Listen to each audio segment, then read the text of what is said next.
اعوذ باللہ من الشیطان الرجیم، بسم اللہ الرحمن الرحیم۔ کروڑوں درود نبی اکرم صلی اللہ تعالیٰ علیہ وسلم کی ذات اقدس پر۔ ناظرین السلام علیکم۔ ناظرین، مولانا روم صاحب کی ایک حکایت ہے۔ مولانا روم رحمۃ اللہ علیہ بہت بڑے عالم تھے اور بہت اپنے ایک جو وقت کے دانشور تھے اور عاشق رسول تھے۔ ان کی حکایات ضرور پڑھا کریں۔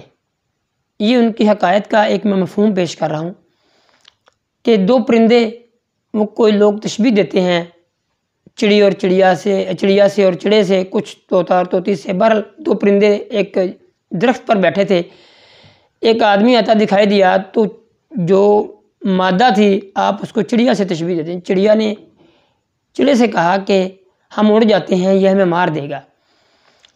تو چڑا یہ آگے سے کہتا ہے کہ نہیں، وہ ایک بارش انسان ہے، امامہ پہنا ہوا ہے، خوبصورت سوٹ پہنا ہوا، زیبتن کیا ہوا ہے، تو اس کی کوئی ایسی کیفیت نہیں ہے کہ وہ ہمیں مار دے گا، لہٰذا ہمیں اڑنے کی ضرورت نہیں ہے۔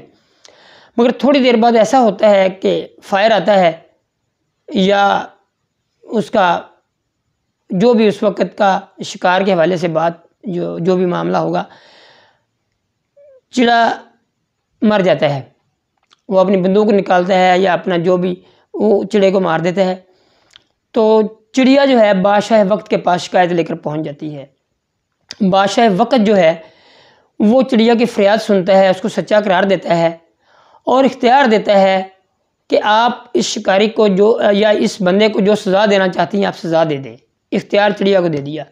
تو چڑیا نے صرف یہ بات کہی کہ اگر یہ شکاری ہے تو لباس جو ہے وہ شکاریوں والا پہنے، لوگوں کا جو اعتماد ہے وہ خراب نہ کرے۔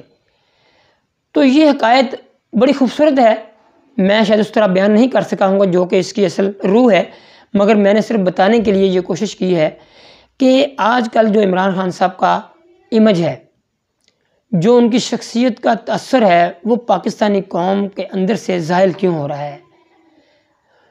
عمران خان کی شخصیت کے تین پہلو ہیں، ایک کرکٹر کا، ایک سوشل ورکر کا اور ایک سیاستدان کا۔ ایز اے کرکٹر پوری دنیا میں انہوں نے منوایا، ایز اے سوشل ورکر پوری دنیا میں دھوم مچ گئی۔ جب سیاست میں آئے تو اس وقت شروع میں ان کو پذیرائی نہیں ملی، مگر ایک وقت آیا کہ جب ان کی شخصیت کمپرومائز ہونا شروع ہو گئی۔ اگرچہ وزیر اعظم بن کے ایک عالمی سطح پر بہت اچھا انہوں نے امیج حاصل کیا، مگر نیشنل سطح پر، نیشنل لیول پر، انٹیریئر لیول پر جو ان کو پذیرائی ملنے کی توقع تھی وہ نہیں مل سکی۔ اس کی بہت ساری وجوہات ہیں۔ لوگ جب وہ سیاست میں آئے تو اکثر لوگوں کا یہ خیال تھا کہ یہ ہم پہ مسلط کیے جائیں گے، یہ کوئی یہودی ایجنڈا ہے یا قادیانیت کا ایجنڈا ہے یا بیرونی ایجنڈا ہے جس کو پورا کرنے کے لیے اس کو لایا گیا ہے، یہ آئے نہیں ہے۔ تو یہ جو لوگوں کا کنسیپٹ تھا، یہ تو اس میں اس کی جو تقویت پہنچی وہ اس وقت جب انہوں نے خاص طور پر ملک کے علماء کو چھیڑنا شروع کیا، دین کے ساتھ کوئی عجیب و غریب حرکتیں شروع کی۔ اس میں بہت ساری مثالیں ہیں۔ آپ نے یہ دیکھا ہوگا کہ اب ایسے کچھ مواقع ہے جس پہ ایوارڈ ملنے چاہیے تھے علماء کو تو ایوارڈ ملے ایکٹرس کو۔ پھر بہت سارے نصاب کی تبدیلی کے لیے بہت سارے مسائل کا سامنا ہوا، بہت ساری اس میں تبدیلیاں کرنے کی کوشش کی گئی۔ حلف نامہ جو اسمبلی میں حلف نامہ موجود ہے اس میں میاں برادران نے بھی کوشش کی تبدیلی کی، عمران خان صاحب نے بھی کوشش کی۔ یہ بڑی عجیب بات ہے کہ اقلیتوں کو، ہر ملک کی اقلیت کو یہ حق حاصل ہے کہ ان کے حقوق پورے کیے جائیں، ان کو اہمیت دی جائے۔ ہمارا ملک الحمدللہ اس میں بہت پہلے دن سے بہت ان کی پین لیتا ہے، اقلیتوں کے حقوق کے تحفظ کرتا ہے۔ مگر عمران خان صاحب کے دور میں اقلیتوں کو تو بہت زیادہ نوازا گیا، مگر مسلمانوں کو ایک یہ امپریشن ملا کہ اگر کوئی اہمیت ہے تو وہ صرف اور صرف اقلیتوں کی ہے، مسلمانوں کی اپنی کوئی نہیں ہے۔ خاص طور پہ جو مسلمان طبقے میں، خاص طور پہ جو سنی طبقہ ہے، اس کو بہت زیادہ دبایا گیا، حالانکہ اس کو اوپر لانے والا ہی طبقہ وہ تھا۔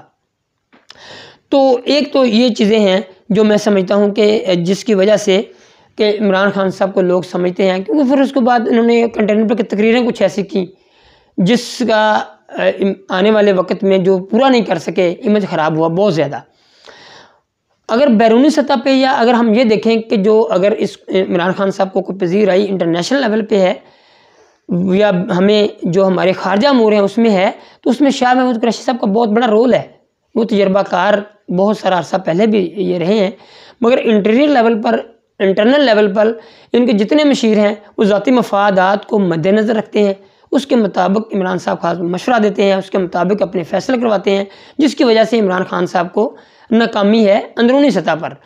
مہنگائی پہ کنٹرول ان کا بالکل نہیں ہے، اور اس کے علاوہ بہت ساری ایسی چیزیں ہیں جس کی وجہ سے اب لوگ یہ سمجھنا شروع ہو گئے ہیں کہ عمران خان صاحب کو واقعی ایک باقاعدہ ایک پلان کے تحت لایا گیا، جو میں سمجھتا ہوں میری اپنی دانست میں تو یہ بات ٹھیک نہیں ہے، مگر میں آپ ایک عام عمران خان صاحب کا جو موقف ہے یا لوگوں کا ایک تاثر ہے، میں آپ کو وہ بتا رہا ہوں۔ کیونکہ میں ایک دو چیزیں ایسی بھی ہوئیں کہ جب یوم ختم نبوت 7 ستمبر تھا، عمران خان کی تقریب میں کوئی نہ تقریب ہوئی نہ ذکر ہوا ختم نبوت کے حوالے سے۔ پھر اس کے علاوہ 28 مئی یوم تکبیر گزرا، ایک بہت بڑا دن ہمارے لیے، جب ہم نے اپنے ایٹم بم کا تجربہ کیا تھا، وہ ایک بہت بڑا دن ہے، اس پہ بھی بات نہیں کی گئی۔ پھر اور بہت سارے ایسے ہمارے علماء، خاص طور پہ جو اس وقت تحریک لبیک کے جو ہمارے عالم ہیں سعد رضوی صاحب، وہ بلا جواز اندر ہیں، اس کی کوئی سمجھ نہیں آتی، اور بہت سے علماء سارے کے سارے تحریک لبیک کے جتنے بھی کارکنان ہیں وہ سارے جو کی پوسٹ پہ سارے اندر ہیں، اور باقی علماء کو بھی دبا کے رکھا جا رہا ہے۔ تو اس لیے یہ تاثر زور پکڑتا جا رہا ہے، جو کہ کبھی حکیم سعید صاحب نے بات کی تھی یا مولانا اسرار صاحب نے بات کی تھی، لوگ اس پہ اب اس کے بارے میں یہ سوچتے ہیں کہ یہ ایک واقعی کوئی بیرونی ایجنڈا ہے جو ہم پہ مسلط ہو رہا ہے، کیونکہ مسلمان اپنے آپ کو غیر محفوظ سمجھ رہے ہیں، ان کی جو اس پہ خاص طور پہ کوئی ان کی اہمیت نہیں ہے، وہ یہ فیل کرتے ہیں۔ تو یہ چند ایک چیزیں ہیں جس کی وجہ سے عمران خان صاحب اپنا ایز اے سیاستدان اپنا جو کھو رہے ہیں اپنا وقار۔ اس کے علاوہ میں نے دیکھا ہے کہ چند ایک تو عمران خان صاحب کو بہت سارے ایسے اینکر ہیں، میں حیران ہوں کہ وہ اس طرح کا عمران خان صاحب کے بارے میں ڈیلی اتنے آ کے مدح سرائی اور اتنے گن گاتے ہیں، جس کی وجہ سے عمران خان صاحب تب وہ کوئی جو آواز ایک غریب کی پہنچنی ہوتی ہے، مہنگائی کی وجہ سے اتنا عوام تنگ ہیں، اتنے زیادہ ان پرابلمز ہیں، اتنے مسائل کا شکار ہیں کہ وہ اینکرز خاص طور پہ عمران خان صاحب شاید ان کو ہی سنتے ہیں اور وہ سمجھتے ہیں کہ عوام بڑے سکون میں ہے، جبکہ ایسا ہرگز نہیں ہے۔ ایک عمران خان صاحب اینکر پرسن ہے، وہ تو جو صبح شروع ہوتے ہیں شام تک 24 گھنٹے ان کو ایک ہی کام ہے۔